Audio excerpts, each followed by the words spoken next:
Bonjour, je suis Axel Dewesh, je suis psychogénéalogiste et voici mon index ABC.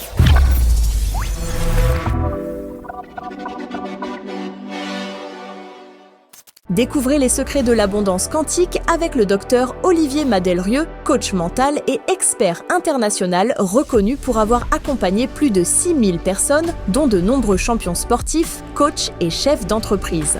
Dans cette masterclass gratuite, vous découvrirez comment activer votre pouvoir d'attraction, vous apprendrez des techniques simples et concrètes pour transformer votre vie, la méthode des 3 questions pour reprendre le contrôle de vos pensées, mais aussi les clés pour manifester l'abondance dans votre réalité. N'attendez plus, cliquez sur le lien en haut à droite de votre écran ou en description pour changer de dimension et créer la vie que vous méritez. Merci donc d'accueillir Axel installé sur les canapés avec cet habit de lumière, tout droit venu d'un 31 décembre ou peut-être d'une autre constellation, je ne sais pas. Bonjour Axel. Bonjour Marc. Qu'est-ce que c'est que cette tenue? Ça vous va très bien, ceci dit, hein? Merci, mais vous êtes très en paillettes, très lumineux dans le studio avec l'éclairage. Waouh, c'est vrai. Ça ressort. L'effet, le premier effet est là. Le premier effet, s'il est waouh, c'est OK. Ben oui, absolument. Mais en fait, c'est pas du tout un hasard. Donc, c'est pas les paillettes, ça fait partie de toute ma vie, en fait. Et donc, je dis toujours que les paillettes, on dirait, c'est un peu superficiel. La nana, elle se balade dans la rue avec ses paillettes, etc. Mais réellement, vous vous baladez comme ça tous les jours avec vos paillettes? Quasi, ouais. Ah oui. Ah oui, très très souvent. Bon, en Belgique, ça se passe peut-être comme ça et c'est peut-être un petit peu plus, comment dirais-je, toléré. C'est ça, non, mais c'est ma normalité ouais. parce que c'est un peu ma carte de visite. C'est mon étendard, les paillettes, okay. Parce que dans la vie, vraiment, ce qui m'anime le plus, en fait, ma mission, entre guillemets, c'est de venir mettre de la lumière là où il fait noir. Et donc, je suis la fille aux paillettes. C'est comme ça que tout le monde me surnomme, tout le monde me connaît, c'est Madame Paillettes. Ok. Parce que les paillettes reflètent la lumière. C'est sûr. Et donc, en fait, moi, j'emmène les gens dans cet espace. J'emmène les gens à les dire, OK, viens, on va dans l'ombre. D'ailleurs, vous avez vu, le pantalon est noir, le reste de la tenue est noir, donc c'est corda, comme diraient mes enfants.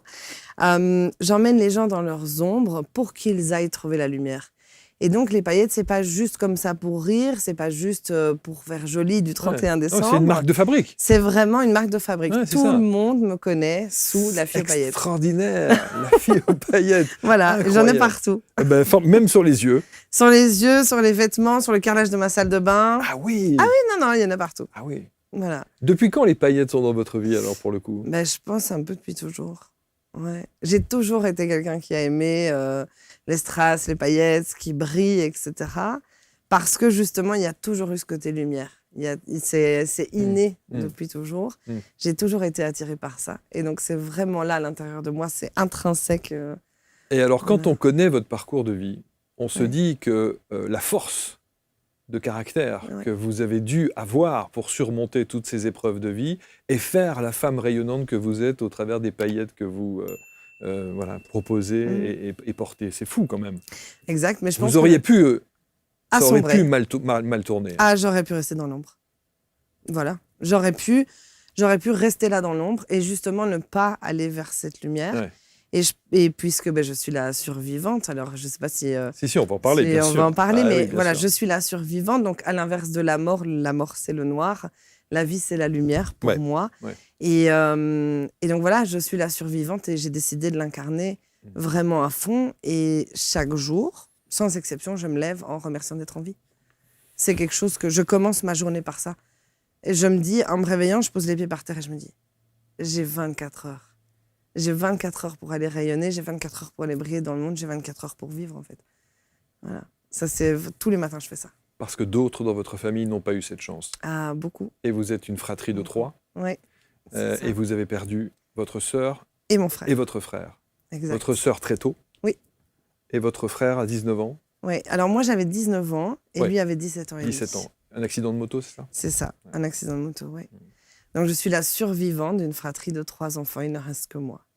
Voilà. Les amis, quelques secondes d'interruption dans ce programme, juste pour vous donner une information importante. Vous savez que chaque jour, sur ABC Talk TV, on aime et on prend le temps de vous recevoir pour parler des pratiques et des praticiens inspirants de par leur parcours et de par leur expertise. Alors peut-être que vous aussi, vous aimeriez partager avec nous votre métier et vous installer ici dans ce studio, sur ces canapés, pour nous dire un petit peu comment vous en êtes arrivé à ce que vous êtes aujourd'hui. Alors si vous êtes à la fois thérapeute, expert, coach, accompagnant de vie et que vous avez envie d'enregistrer un entretien avec moi dans ce studio ABC Talk, il suffit simplement de postuler sur le lien qui est sur cette vidéo ou éventuellement dans la description de la vidéo et vous serez à la suite de cela référencé sur la première plateforme vidéo des thérapeutes accompagnants de vie, coachs et autres experts. Vous, en l'occurrence, je vous le souhaite et je vous dis merci de votre fidélité. indexabc.fr ou alors le site directement abctalk.fr.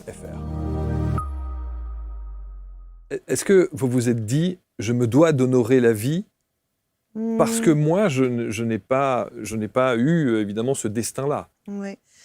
Je ne sais pas si je me dois d'honorer la vie. En tout cas, ça a toujours été à l'intérieur de moi. J'étais une petite fille toujours bavarde, toujours enjouée, toujours j'ai joué du théâtre, fait de la comédie, je fais de la danse. J'aimais aller vers les gens. Donc j'ai toujours eu cette vie en moi qui a fait partie. Elle fait partie intégrante de moi. Vous auriez pu embrasser une carrière artistique, hein? Ah, j'aurais pu, mais je vais monter sur scène. Ah, bah si, voilà. Je vous le signe, Marc.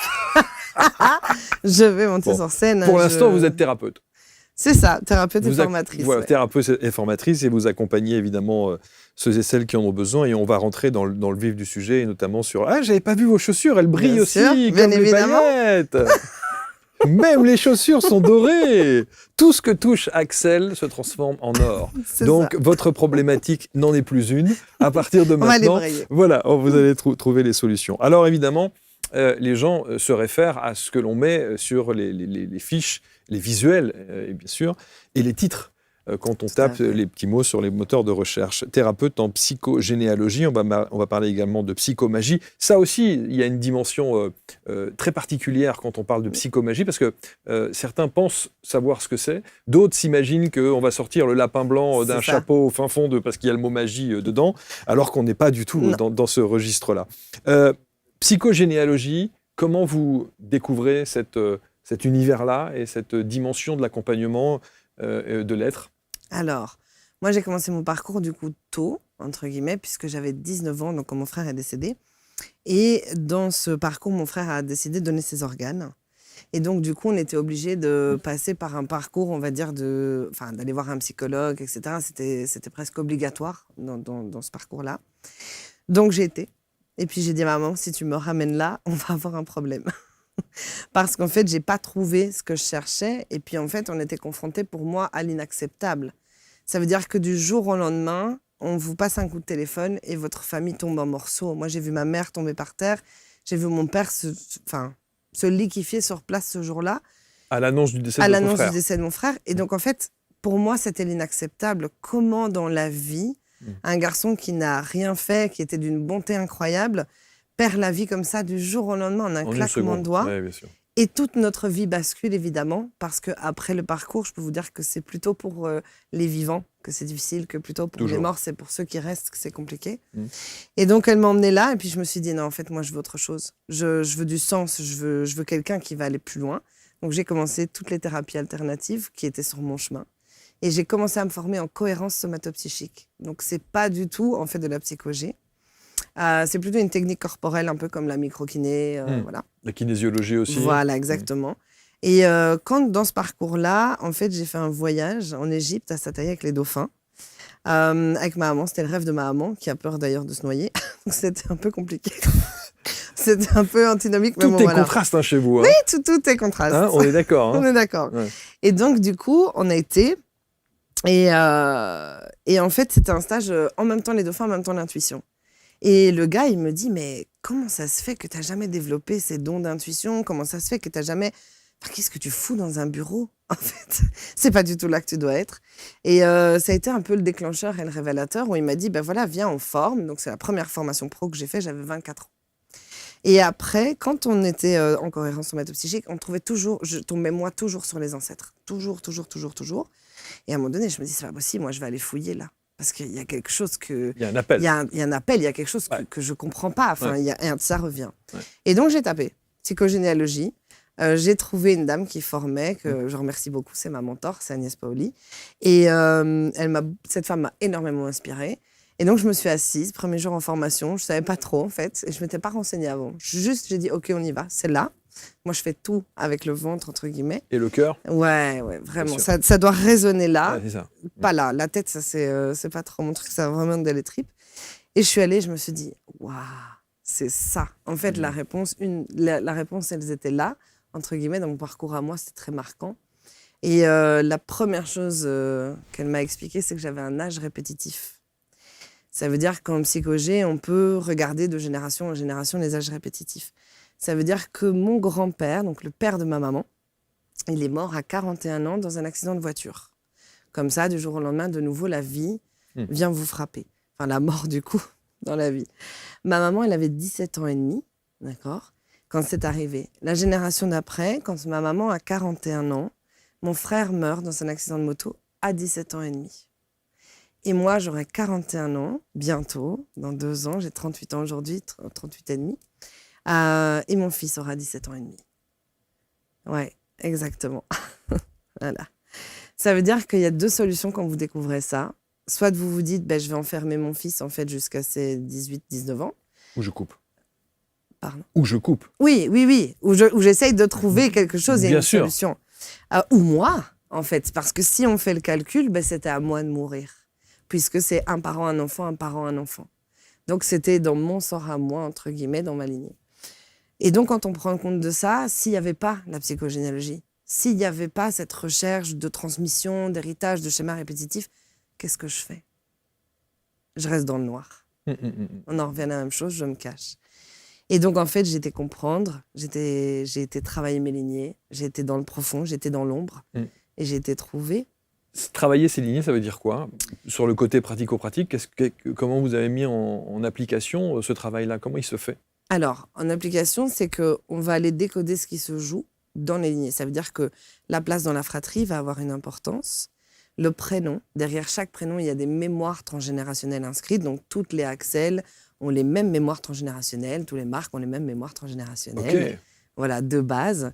Il va y avoir les dates de naissance, les dates de mort. Ça va avoir une importance. Et puis, on va voir, en fait, la vie des ancêtres, qu'est-ce qui s'est joué. Parce qu'en fait, quand on parle de mémoire psychogénéalogie, on se dit, tiens, en psychogénéalogie, les mémoires, elles ne tombent pas du ciel. Ça veut dire qu'il n'y a pas quelqu'un qui a inventé ça un jour.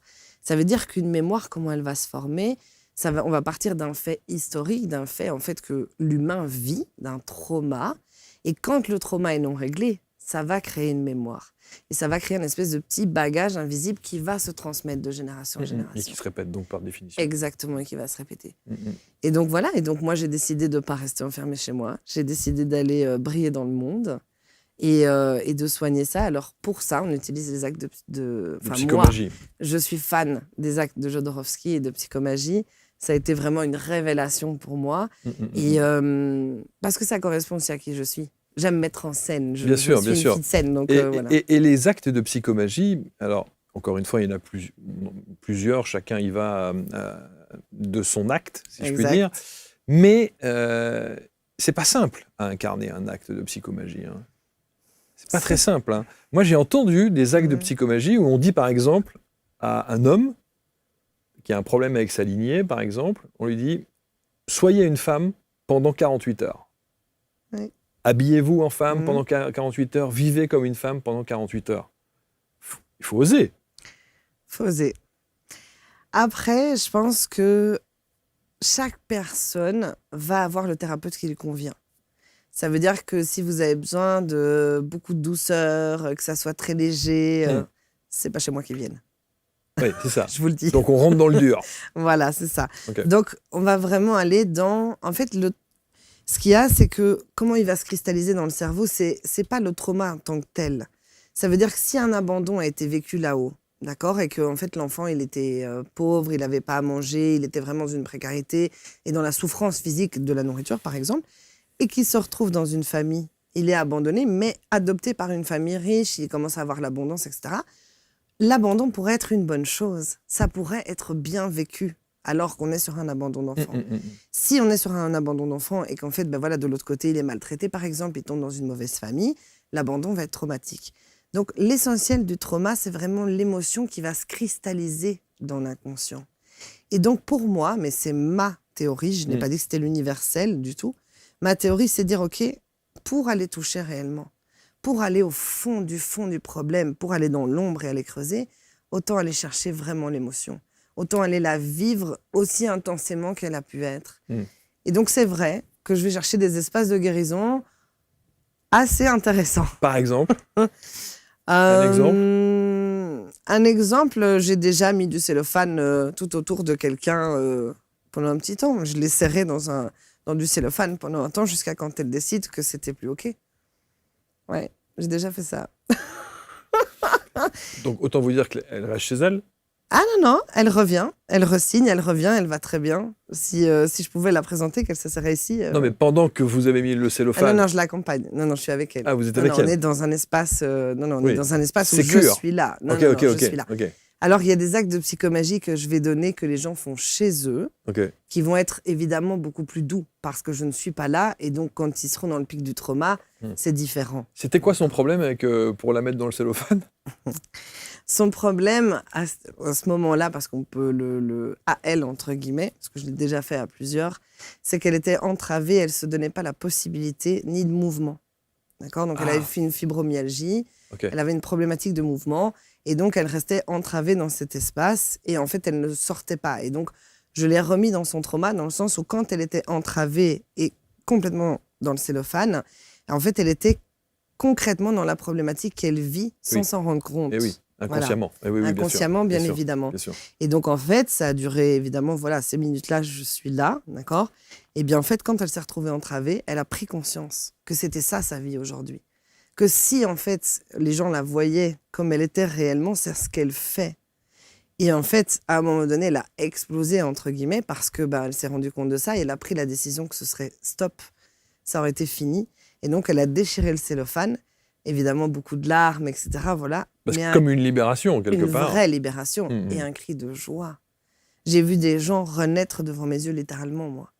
C'est vraiment... J'ai un lieu, d'ailleurs, et mon lieu, je l'ai appelé un lieu pour renaître. Parce que vraiment, on va toucher à l'essence et après, ils ne sont plus jamais pareils. Un autre exemple de psychomagie qui vous a marqué et qui est marquant, évidemment. Et ça, c'est en one-to-one ou c'est que individuellement? Alors, je le fais en individuel, mais je fais du collectif aussi. Et vous faites du collectif aussi? Ouais. Je fais du collectif parce que je fais des consultations individuelles, je fais des retraites aussi, puisque j'ai un lieu, donc du coup, je fais des retraites.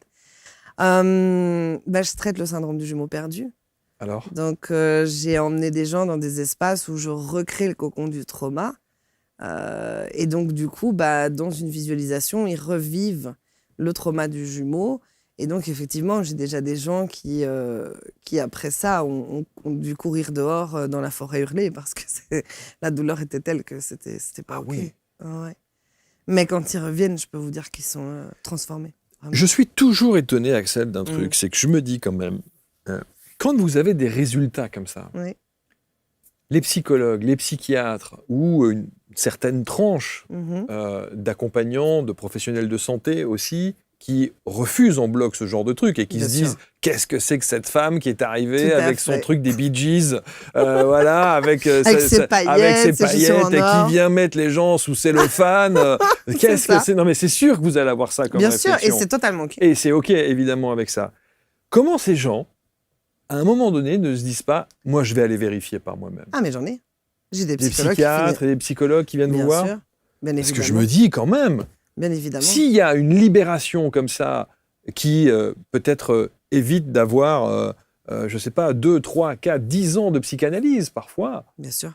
Les psychiatres devraient se dire, dites donc, si vous avez un truc aussi révolutionnaire, moi je vais venir vous voir. Oui, après c'est encore loin c'est en dehors des codes. C'est sûr. Voilà, c'est en dehors des codes. Après on fait des choses aussi beaucoup plus légères. Je veux dire, là j'ai cité 2 exemples très forts. Parce que c'est marquant et voilà. C'est marquant. Maintenant... C'est sûr que dans un acte de psychomagie, par exemple, je les fais déposer des petits bonhommes à l'église. D'accord ? Elles fabriquent des petits bonhommes, elles vont à l'église les déposer.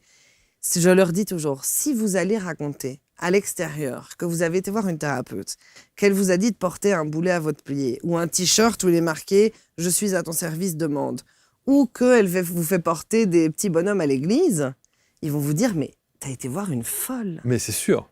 Mais c'est sûr. Non mais... Je sais. La personne qui se balade avec le t-shirt « Je suis à ton service » demande, c'est même de l'inconscience aujourd'hui en 2025. Alors, elle ne se balade pas dans la rue. Ah bon? D'accord, mais en règle générale, quoique des fois, elle se balade quand même dans la rue avec ça. Mais pourquoi? Les cinglés dans la rue qui voient cette personne débarquer avec son t-shirt « Je suis à ton service » demande. Je sais. Mais quand imaginez qu'un inconnu, vous avez ce t-shirt et vous avez ce qu'on appelle une mémoire de domestique. D'accord? C'est une mémoire transgénérationnelle où il y a eu des domestiques dans vos lignées. Ouais. Ces gens, ils n'avaient pas accès au foyer, puisqu'ils étaient dans la demeure du maître. Ils avaient gagné très peu d'argent, donc ça va faire des conflits à l'abondance. Souvent, l'accès à la maternité était compliqué parce qu'ils étaient au travail, etc. Enfin, voilà. Soumission. Droit de cuissage, tout ça. Quand vous sortez dans la rue, que vous avez un t-shirt comme ça et qu'un inconnu vient vous confronter en disant « Ah ben tiens, ou je vais vous demander ça », au moment où ça se produit, la personne, elle a deux choix. Soit elle stoppe la mémoire et elle prend, la décision à ce moment-là, au moment où elle le fait, elle prend la décision que ça s'arrête, en fait. Mais c'est elle qui la prend. En disant quoi? En disant non? En disant non. En fait, elle doit dire non. Une fois qu'elle dit non, dans tout son être, c'est OK, c'est bon. Okay. Elle retire le t-shirt et c'est terminé. Donc, elle n'est pas obligée de se balader pendant 21 jours avec son t-shirt. Son t-shirt dans la rue. C'est sûr. On est bien d'accord. C'est sûr, oui. Maintenant, il faut savoir qu'un acte de psychomagie, quand il est bien exécuté, ce n'est pas de la sorcellerie, c'est pas de la magie, ça n'a rien à voir. Jodorowsky a appelé ça psychomagie. Je suis pas sûr que ce soit vraiment le terme c'est pas idéal. Le bon terme, en fait. C'est pas le bon terme, entre guillemets. Je suis d'accord. Parce qu'en fait, c'est très précis. Ça veut dire que moi, quand je donne un acte de psychomagie, cet acte de psychomagie, il parle au langage de l'inconscient. Votre inconscient, il encode avec les 5 sens et en 3 dimensions. D'accord? Donc, ça veut dire qu'un acte de psychomagie, la recette, entre guillemets, c'est de replonger le patient dans le trauma, donc d'aller chercher l'émotion, comme je vous ai expliqué, qui est au cœur du truc, et puis de lui donner la solution pour en défaire, en fait. Donc, du coup, un acte de psychomagie, c'est pas du hasard. C'est pas un truc farfelu qu'on a été chercher. Moi, quand je crée un acte de psychomagie, je calcule au millimètre près, OK, l'inconscient, il a enregistré telle information. Ouais. Il y a ça qui vient se jouer. Et donc, si on fait ça et qu'on répare ça, eh bien, derrière, en fait, on va arriver à ce résultat-là. C'est ça un acte de psychomagie. Donc, ça veut dire qu'il y a un long moment d'échange en amont pour savoir de quelle manière vous allez cibler les choses. Alors, oui et non, parce qu'en fait, l'acte de psychomagie, il est le même en fonction de la mémoire. Donc, mes patients qui ont, par exemple, une mémoire d'abus, une mémoire de duel ou une mémoire de domestique, ils font le même acte de psychomagie. Parce que pour moi, c'est un film à exécuter millimétré. C'est mettre en scène le trauma. C'est comme Jodorowsky faisait, sauf qu'il le faisait beaucoup plus trash encore que moi. Moi, je suis encore gentille, entre guillemets, même si je reste pas soft, parce que, voilà, chez moi, c'est impactant et ça change. Mais ça change, voilà. Et les gens qui ne veulent pas changer, ils ne viennent pas chez moi. C'est toujours, ce qui m'étonne toujours, et encore une fois, sans remettre en question tout ce que vous dites, c'est le côté instantané des choses. On a du mal à s'imaginer que cette femme qui a porté ce t-shirt, d'un seul coup, le fait d'avoir dit non, dit à l'instant où elle dit non, stop, ça y est, c'est fini, je peux retirer le t-shirt et on n'en parle plus. C'est ça qui est assez surprenant. C'est vrai. Alors, sur l'instant T, elle va venir changer la mémoire, modifier ce que l'inconscient a encodé comme information, ça c'est sûr. Maintenant, moi, je dis toujours que derrière, il y a le test de l'univers. J'appelle ça comme ça. Où en fait, vu qu'on a quand même été pendant, je sais pas, 5 ans, 10 ans ou 15 ans dans cette posture, la femme qui a une mémoire de domestique, c'est « je suis au service de tout le temps et tout le monde ». D'accord? Cette femme-là, les gens, son entourage, elle a l'habitude qu'ils disent oui à tout. C'est sa mémoire. Vous lui demandez quelque chose, elle dit oui, tout le temps. Elle a un côté sauveur en plus extraordinaire. C'est vrai. Voilà. Donc, au moment où elle vit l'émotion de dire, en fait, moi, je choisis de dire non et je l'ancre et qu'elle fait l'acte de psychomagie, instantanément, c'est ancré. Par contre, évidemment, il y a le chemin aussi d'être consciente de ça. Ça veut dire qu'elle a pendant été 15 ans la domestique, entre guillemets, symbolique, bien sûr, de tout le monde. Donc, elle va devoir travailler à mettre le nom, à faire prendre conscience à son entourage qu'elle n'est plus là pour ça. Ce n'est plus sa fonction. Donc, moi, je leur fais carrément signer des C4, symboliquement. Donc, où elle écrit des lettres de démission et un C4 en disant « je ne serai plus la bonne de tout le monde ». Et un C4, c'est quoi? Elle fait en fait un document, comme un C4 que vous recevez d'un patron, Okay. Ben, elle le fait à elle-même sur le rôle de bonne et elle fait une lettre d'émission à son rôle de bonne, par exemple. D'accord. Et donc, elle met ça dans la matière. Il faut que ça se vive. Il n'y a rien à faire. Prendre conscience d'une chose, c'est super, d'accord ? Parce que vous amenez quelque chose à la conscience. Moi, une fois par mois, j'invite les gens gratuitement à venir en fait découvrir ce que je fais, d'accord ? Je leur consacre du temps parce que j'aimerais que tout le monde connaisse ces pratiques. C'est sûr. Voilà. Donc moi, une fois par mois, je leur consacre une soirée. On discute, on échange. C'est 25 inconnus, en règle générale, devant moi. Et je leur dis, quand vous arrivez chez moi, vous arrivez entre guillemets les yeux fermés, vous allez repartir les yeux ouverts. En une seule soirée, je vais vous donner ce qui se passe dans vos vies en fonction de vos problématiques. Je vais vous donner la nature et la mémoire transgénérationnelle qu'il va y avoir derrière. Mais ça veut dire que les gens se livrent ? Oui, ils se livrent. Vous discutez, chacun parle de sa problématique, de ses ressentis. Sauf que ça, c'est du conscient. Quand c'est de l'inconscient, quand cette mémoire est inconsciente et qu'on ne sait pas pourquoi, comment, où et à quelle heure. Alors, par exemple, l'inconscience, ça se pose, c'est de dire, en fait, moi, je dis oui tout le temps. Et je suis au service de tout le monde. La dame qui me dit ça, elle ne sait pas qu'elle a une mémoire de domestique. C'est là où ça se joue. Oui, mais elle sait quel est son problème puisqu'elle vous l'évoque. Oui, après, tout le monde connaît un petit peu là où ça fait mal. Oui. Je veux dire, tout le monde est quand même assez conscient. De toute façon, les gens qui ne sont pas conscients de là où ça fait mal ne viendront pas chez moi. Ils n'ont pas besoin d'un thérapeute. C'est sûr et certain. Enfin, je veux dire, le chemin, ils ne veulent pas l'emprunter. La guérison, c'est un chemin il faut choisir. Enfin, je veux dire, c'est pas... Le cerveau, il adore être en zone de confort. Parce que, en fait, le changement va amener le risque de mourir. Donc, votre cerveau, il ne va pas vous amener à changer base, bien sûr. Donc, ça veut dire que changer et aller dans un chemin de guérison, mais en fait, il faut porter ses ovaires, quoi. Ou autre chose, je ne vais pas dire l'homme, mais voilà. Oui. Parce qu'il faut faire face à soi-même, il faut accepter qu'on a été dans des espaces où on a rangé notre ego, il faut accepter qu'on a fait de la truite, enfin voilà. Je veux dire, il faut faire face à ça. Et ça, c'est un acte de bravoure. Qu'est-ce que vous avez fait, vous, comme acte psychomagique, pour vous libérer de ce que vous deviez ? Beaucoup. C'est vrai. Alors, quelle mémoire vous aviez principale, d'ailleurs ? Alors, moi, j'ai une grosse mémoire. J'ai un gros syndrome de jumeau perdu. Moi, je suis plutôt une triplée perdue. Mais c'est plus facile de dire jumeau, mais moi, je suis une triplée perdue. Moi, j'ai une grosse mémoire de prostitution. Alors ça, je l'ai déjà entendu aussi. Oui. Donc, moi, j'ai une grosse mémoire de prostitution que j'ai dû beaucoup travailler aussi. J'ai une mémoire de noyade. Et ça, elle s'est révélée il n'y a pas très longtemps. Parce que on m'a diagnostiqué, enfin, au bout des années, un lipodème. Donc, c'est une maladie qui est assez peu connue. J'ai une grosse mémoire de faiseuse d'ange. Donc, c'est les femmes qui avortaient les autres femmes à l'époque. Donc, ça m'a beaucoup bloquée, en fait, dans le lancement de mon business. Voilà. Et cet acte de faiseuse d'ange, il a été aussi très, très marquant dans ma vie. Après, j'ai renvoyé plein de trucs à mes parents, à mes lignées. J'avais une mémoire de baïonnettes. On a fait tout un acte. Alors, les baïonnettes, c'est les couteaux qu'on mettait au bout des fusils. Au bout des fusils, oui. D'accord ? Oui. Alors, je vais vous la raconter parce qu'elle est super rigolote, celle-là. Et en fait, quand on a une mémoire de baïonnettes, alors c'est souvent une mémoire qui est plutôt masculine, à la base. C'est les hommes qui ont des gros ventres, d'accord ? Pourquoi ? Parce que si là-haut, il y a quelqu'un qui était tué avec une baïonnette, la solution, c'est de rajouter de la graisse au niveau du ventre, d'accord ? Parce que plus le couteau aura difficile à atteindre l'organe, moins vite vous allez mourir. D'accord ? Donc, c'est toujours comme ça. Il faut analyser en fait, la mémoire d'en haut et ce qu'elle va avoir comme impact. Bref, je détecte ça dans mon arbre et j'aimerais bien avoir le ventre plat, mais je ne l'ai pas. Donc, je me dis, OK, on va aller travailler cette mémoire de baïonnette parce qu'elle fait partie de ça. Et donc, je me mets en quête d'une baïonnette, évidemment, parce que je voulais la rendre à mes ancêtres. D'accord ? Je cherche 1, 2, 3, 4 magasins, stock américain en Belgique, enfin voilà, je ne trouve pas. D'accord ? Impossible de la trouver. Et je me dis, c'est quand même dingue que j'arrive pas. Une semaine après, je cherche un truc dans mes armoires, et moi, je suis une fausse ordonnée, parce que moi, je suis une artiste, donc voilà.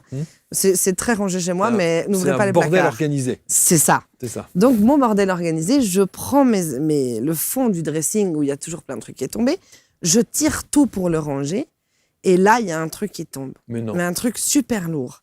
Et je me dis, c'est bizarre. Donc, je sors les vêtements et je me retrouve avec une baïonnette. Mais non. Mais qu'est-ce que fait cette baïonnette chez vous ? Alors, une baïonnette en plus de la guerre 14-18. Donc, une vraie qui a servi pendant la guerre. Et je regarde ce truc et je me dis, j'ai jamais vu ça. Donc, c'est pas normal, il y a quelque chose qui va pas.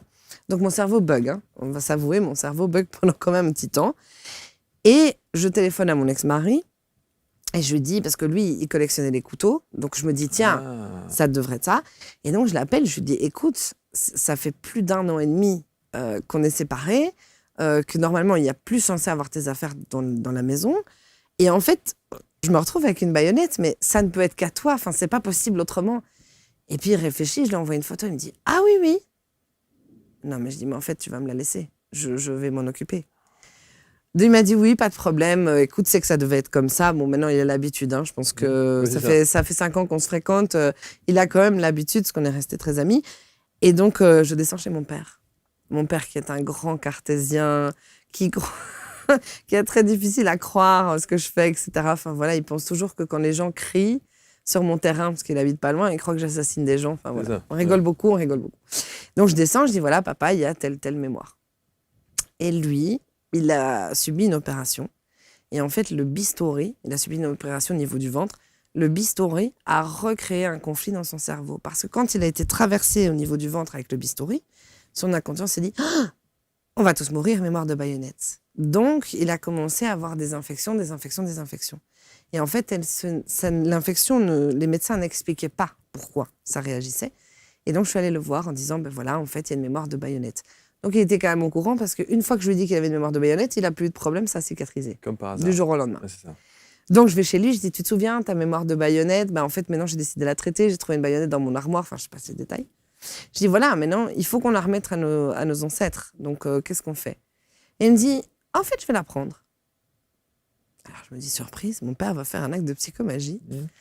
Eh bien, il refusait de la laisser en entier. Pour lui, ce n'était pas supportable. Il l'a découpée à la disqueuse en tout petits morceaux. Et il a dit comme ça, plus personne ne sera jamais tué. Et il a... Incroyable. Incroyable. Et donc, en fait, lui-même a posé un acte de psychomagie. Absolument. Et en fait, c'était bon. Mais lui s'est dit, plus personne ne sera tué de cette façon-là. Et il a eu besoin de la détruire.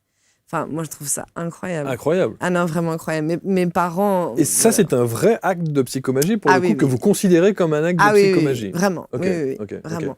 Parce que on a été... Lui, il est venu défaire la mémoire, il est venu toucher au trauma, il est venu défaire la mémoire. Après, voilà, Après, il y en a plein. Enfin, je veux dire, moi, j'ai été beaucoup travailler sur moi.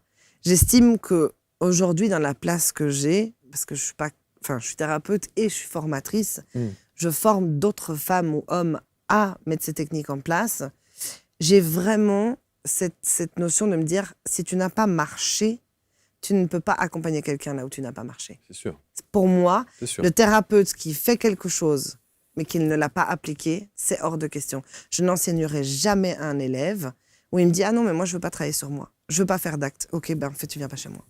Et tu ne seras jamais thérapeute. Ah, pour moi, mes yeux, non. Évidemment. Je ne peux pas aller dire à quelqu'un « Ok, en fait, tu vas aller soigner ça, alors qu'en fait, tu ne l'as pas soigné. » C'est pas OK. Donc d'ailleurs, quand il se forme chez moi, pendant des mois, il ramasse un peu, on ne va pas se mentir. Quand vous parliez tout à l'heure de la mémoire de prostitution, ça veut dire quoi? Ça veut dire que ça, c'est une mémoire qui vient bousculer tout l'équilibre sentimental de quelqu'un? Ça a un rapport avec ça? Ça a un rapport avec... mais ça a un rapport avec l'argent, ça a un rapport au corps, ça a un rapport aux sentiments amoureux, c'est ça. À la relation, oui, vraiment avec l'homme.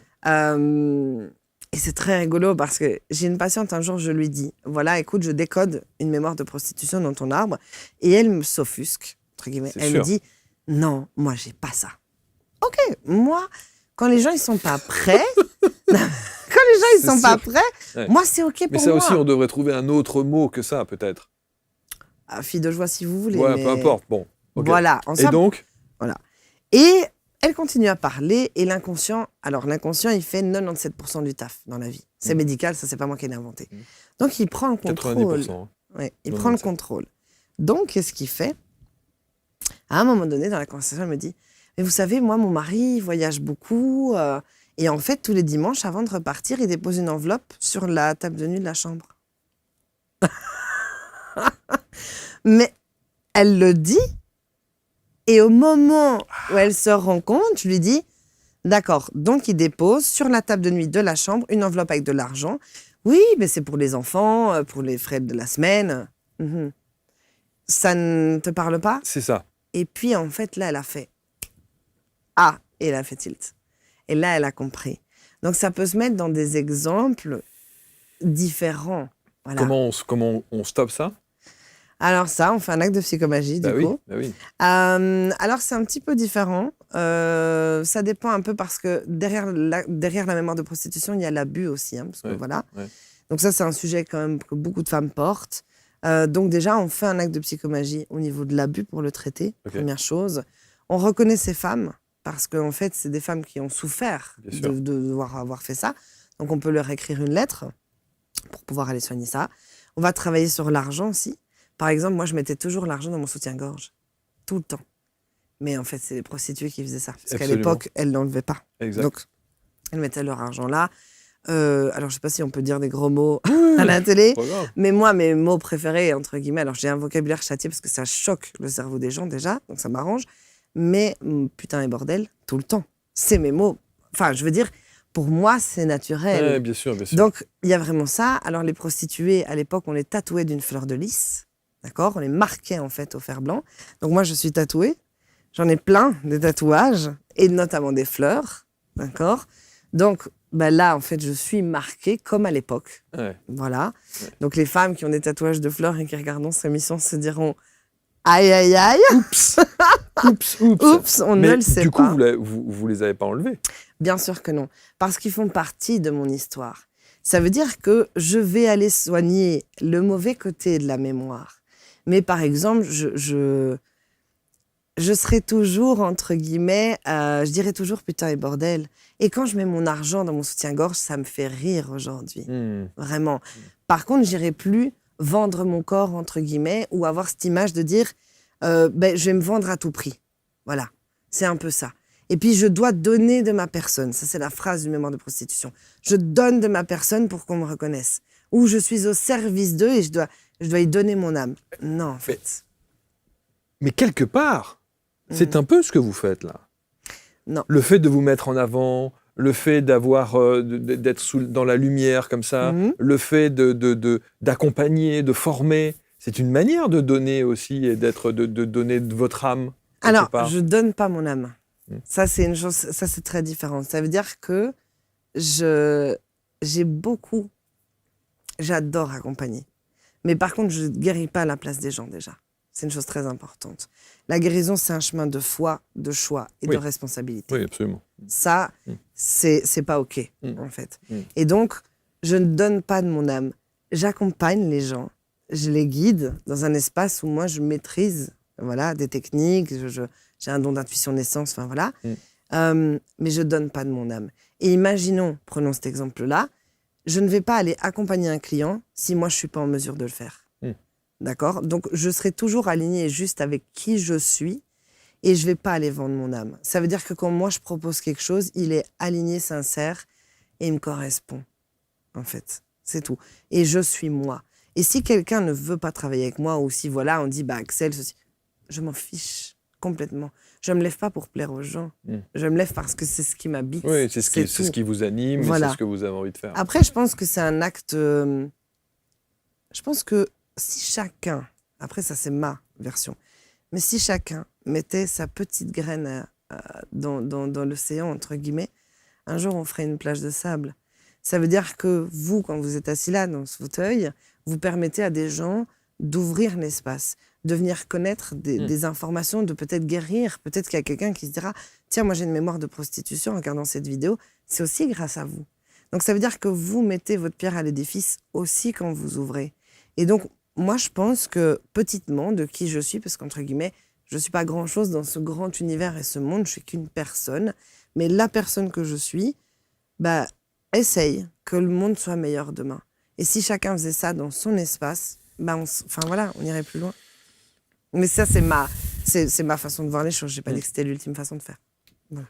En tout cas, bravo, parce qu'effectivement, même si je trouve que c'est beaucoup plus clair, vous avez en plus beaucoup de pédagogie, la manière d'expliquer les choses, parce que l'acte psychomagie, si tout le monde en a peut-être entendu parler, en tout cas ceux qui s'intéressent à nos programmes savent de quoi on parle, on a souvent tendance, y a des railleries autour de la psychomagie, où on se dit oui, moi j'y crois pas vraiment. Ouais, c'est souvent ce qu'on dit. Bon. Je comprends. Et je trouve que le fait d'avoir donné des exemples très concrets prouve que voilà, c'est possible.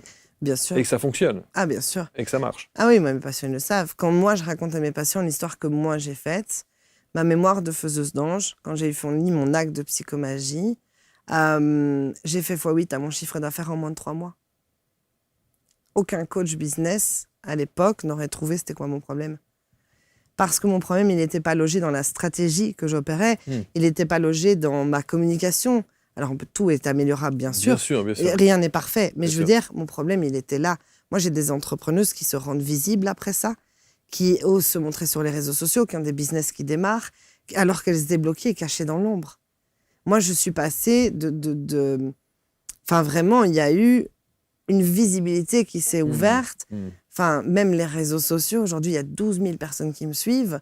Ça s'est ouvert d'un coup. J'ai des statistiques. Mon propre coach business, il me dit « Mais comment t'as fait ?» C'est la veste. C'est la veste. C'est la veste. Ah, voilà. Après, je suis quelqu'un qui est la foi, vraiment, beaucoup. Donc, j'ai une foi incommensurable en la vie et en l'univers. Donc, voilà. Pour terminer sur cette question, parce que avec tout ce que vous avez vécu avec votre sœur, avec votre frère, etc., j'entends beaucoup de gens qui ont vécu des drames comme ça et qui disent à quel point aujourd'hui ils remercient la vie. Ouais. Bien sûr. C'est votre cas aussi ? Bien sûr, vraiment. Si je ne m'étais pas retrouvée dans cette chambre d'hôpital où ils nous ont dit « En fait, vous devez lui dire au revoir », j'aurais jamais cherché. Jamais. Je ne serais pas assise là, j'aurais pas vécu la vie, j'aurais pas rencontré les centaines de personnes que j'ai rencontrées, que j'ai vu renaître devant mes yeux. Bien évidemment. Et son destin, c'était son destin, aussi bien à ma soeur qu'à mon frère. Mon destin, c'était d'être la survivante. J'ai profondément... Enfin, ma phrase à moi, c'est que tout est juste et parfait, même quand c'est la merde. Et je l'applique à la lettre. Et donc, en fait... C'était un cadeau. C'était une des épreuves les plus dures de toute ma vie, mais c'était le meilleur des cadeaux que la vie m'a fait. Je ne serais pas assise là, et entre guillemets, après ça, chacun croit, mais lui, il a son chemin. Moi, j'ai eu le mien, et j'en ai fait une force, et je pense qu'il y a une résilience qui est là, et parce qu'en fait, j'ai jamais perdu la foi. Ouais. Et il ne doit pas être très loin. Et il n'est pas très loin, ça, je peux vous l'assurer. C'est sûr. Ça, c'est certain. Bravo, le travail du cœur, au cœur de l'inconscient, thérapeute en psychogénéalogie, mais vous avez vu qu'évidemment le champ d'action d'Axel est bien plus vaste que les 40 minutes qu'on passe ensemble. Il y a évidemment des tas de choses qu'on aurait pu évoquer sur ces mémoires transgénérationnelles, sur le décodage de l'inconscient, sur la psychomagie, c'est vraiment passionnant. Et vous avez, encore une fois, cette énergie communicative. Et encore une fois, c'est pas que la veste et les pompes. Hein. C'est vraiment... c'est tout un ensemble qui fait toute la différence. Mais bravo. Moi, je trouve que... Merci bravo. Beaucoup. Bravo pour ce que vous faites, votre accompagnement et autres. On va mettre autour de la vidéo tous les liens qui vous permettent de rentrer en contact avec Axel. Il faut venir à chaque fois vous voir en Belgique? Alors, on peut le faire en visio. On peut faire en visio. On peut faire en visio. Puis l'avantage, c'est que j'ai un lieu où les gens peuvent dormir. Oui, en plus, ouais. Donc, j'ai des gens qui viennent déjà de France, du Luxembourg, j'en ai déjà eu d'Allemagne, parce qu'ils dorment dans mon lieu. J'ai un lieu absolument incroyable. Super. J'ai un ZOM, enfin bon, bref. En pleine campagne? En pleine campagne. 6 hectares de nature, 4 chevaux, Magnifique. un bois, une rivière, enfin, le paradis. Magnifique. Puis la Belgique et les Belges sont sympas, c'est vrai. Je vous le dis. C'est vrai. Ils sont accueillants. Dans votre ADN. C'est vraiment dans votre ADN. Exactement. Ouais, vraiment. Et donc, du coup, voilà, je pense qu'on peut le faire en visio, mais en présentiel aussi, il y a un goût. Il faut le vivre, entre guillemets, de l'intérieur. Mais tout est possible. Tout est possible. Ouais, la fée du tout est possible, c'est moi. Miss Paillette. Oui. Voilà. Mademoiselle Paillette, c'est comme ça qu'on... Non. Oh oui, il y en a certaines. La fille aux paillettes. La fille aux paillettes. Voilà, ça va rester. Axel de Wesh, merci infiniment. Merci beaucoup. Avec grand plaisir. Vous commentez avec bienveillance, et je sais que ça va l'être. Vous partagez, bien sûr, et vous contactez Axel et toutes ses équipes. Tous les liens autour de cette vidéo. Bon retour en Belgique. Merci beaucoup. Et à très bientôt pour un prochain Portrait Index. Merci.